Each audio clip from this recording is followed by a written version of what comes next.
Skill-based TTRPGs are better than class-based. A few moments later. Does this mean I'm out of a job? Hello and welcome back to A Squirrel Plays. Today we're going to be talking about class-based systems versus skill-based systems, and like many things in the TTRPG world, there is a lot to unpack here. But I will try to keep it focused on just one or two things so we don't wander too far off into the weeds.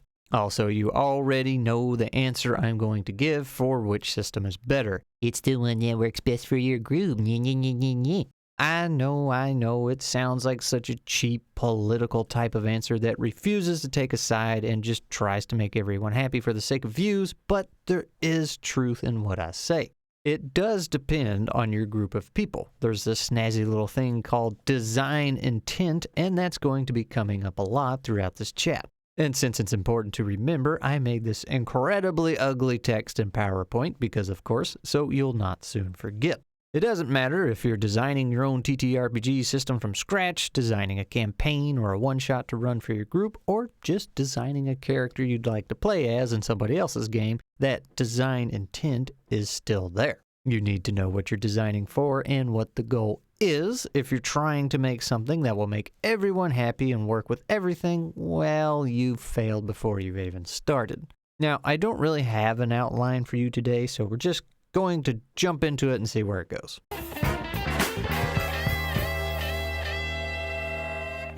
Alright, so to start off, I would like to say that I will try to refrain from using the words pros and cons because those are extremely subjective in this case. Those are relative to the design intent. For example, if you're wanting to run a game with some super in-depth character creation options, you'd probably look at something like Mouse Ritter and say, well, that's not very good at all. In that instance, Mouse Ritter indeed is not a very good fit. Doesn't make it a bad system, doesn't mean the design is wrong, it's just not a good fit for what you're wanting. And with that in mind, let's look at these two system types and see what they can do and how they may benefit or work against you and what you're trying to do. Let's start with the class-based one. I'm sure we've heard the argument before that classes can limit creativity and customization, and that is both true and wrong. Again, it depends on what your design intent is. If you want to make a simple game where players can just grab a class and go, then yes, you could use a class-based system. Players could pick either a wizard, a barbarian, or a rogue, and then have 0 options after that. All they'd have to do is decide what they're generally in the mood for. Casting spells, smashing things, or being Todd Howard. This can be a very welcoming approach for new players, especially if all the extra skills they learn along the way are written in stone and achieved at specific levels, so they don't have to make any choices whatsoever. But that doesn't mean you can't make it more customizable. Let's take Titan Quest, for example. You do pick a class, but you have multiple choices to make within that class. There's different skills you can invest points in, and some skills require you to invest in others first. So if we look at the nature mastery, for example, we see that we have the option to focus on animal companions, or poisons, or even some support abilities. All still within the nature mastery, but customized to your preference. And here's what blew my little squirrely brain when I was a small child playing this game. You can pick a second class. And I can't tell you how many times that I started this game over trying different combinations of classes and skills and trying to figure out what I liked best. While super cool, that does present a potential problem, which is overload. Not only can I make combos by picking 2 different classes, I can mix and match in even more detail because I now have to pick which skills within those classes that I want to invest in. And if you look at something like D&D 5th edition, your ability to multi-class goes a little farther because you can invest a level in multiple different classes instead of being limited to just 2. So the idea that classes just automatically limit your customization is pretty crazy, but at the same time, if that's what you want them to do, they can. It's whatever they were designed to do for that specific game. But what about limiting you narratively? More like, what about hitting that like and subscribe button? Oh, baby. I won't say that class-based systems limit you narratively, but at the same time, I will also admit that they can, even with the best of intentions, kind of strong-arm and encourage you to lean in specific directions. But at the same time, that is not always a bad thing. Again, your design intent is important. I did a video a while back on a TTRPG called Dim Day Red, and I have a lot of praise for how good it does at immersing you in the world it has created.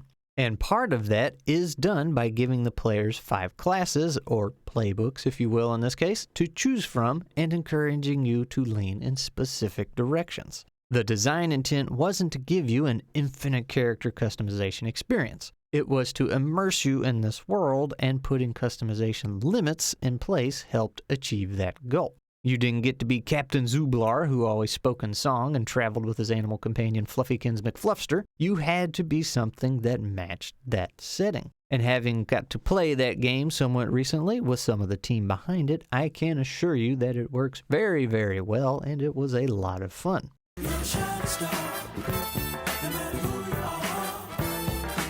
I've been rambling about classes for a minute or two now, so maybe it's time to shift gears. And as a few of you pointed out already, some of these systems have gotten fairly hybrid in nature. Actually, on that note, I did post a discussion on the Squirrel Discord as well as YouTube about skills and classes and to get your thoughts.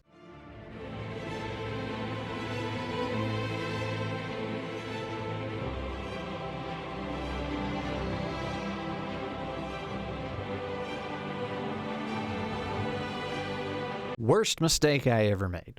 It's almost like y'all are passionate about TTRPGs and want to share your thoughts and opinions or something. That's crazy. But in all seriousness, I really did appreciate all of your thoughts and opinions, and I learned me a thing or two while I was going through them, and really, if I had posted that discussion and poll further ahead of time, I might have just made a video of me going through them and responding to each. Not sure if that's something y'all would enjoy or not, so you can let me know in the comments. But anyway, going back to the Titan Quest example, considering all the mixing and matching you can do there, it starts getting a little fuzzy to me whether or not it really is a class-based system or something in between. Now, don't take that to mean skill-based is automatically a more complicated system. Again, it can be used to make something simple or something more complicated. One way you can use skills to make a simpler game is to have each skill do more on its own. For example, let's say you had a skill you could invest in and it was just called Thief Skills. This includes pickpocketing, sneaking, picking locks, forgery, and knowing where to sell stolen goods. Pretty broad, right? You might not be interested in every single one of those, but if you're feeling the thief vibe, it would be a good thing to invest in and easy to choose. If the system were to be a little more in-depth, it might look something like this. You might have a skill called Burglar, which allows you to pick locks as well as know where to sell stolen goods. And then you could have another skill called Thief, which allows you to pickpocket people and sneak around a bit. And if you wanted even more complexity, then you could make pickpocketing, lockpicking, selling stolen goods, forgery, and sneaking all individual skills that you can invest points into. This allows the players to invest in only the things they want, but it also requires some planning and consideration on their part. And like everything, that can be either good or bad depending on what you're trying to get out of life. The best part of the game for some people might just be getting a piece of paper and thinking of all the combinations they can make and never actually playing the game. And for others, all those choices can scare them off and keep them from ever trying the game in the first place. Now, I've already made a video on my little TTRPG game that I'm working on, and by the time this video drops, I'll have played a session of it live with Avenue Studios. I wasn't really planning on talking about it again, but the guy that likes to make fun of my math skills thought it would be neat if I shared why I chose to use skills instead of classes. And truth be told, there's not a whole lot to it. The whole point of the game was to let players be who they want and do what they want, while giving the GM the tools to manage that at the same time in a way that was fair for that particular table. Believe it or not, in some of the very early stages of testing, there wasn't even any skills to choose from. It was seriously just go and do what you want, and the GM will set the difficulty accordingly. And while that was pretty fun and led to some interesting encounters, I later decided that I would like to have a few skills to keep things more grounded, but make them broad enough that players and GMs still felt like they had plenty of room to breathe and spread their wings. With skills, I felt like players could make up whatever they wanted to be and then pick a skill or two that bolstered that decision and made it a reality.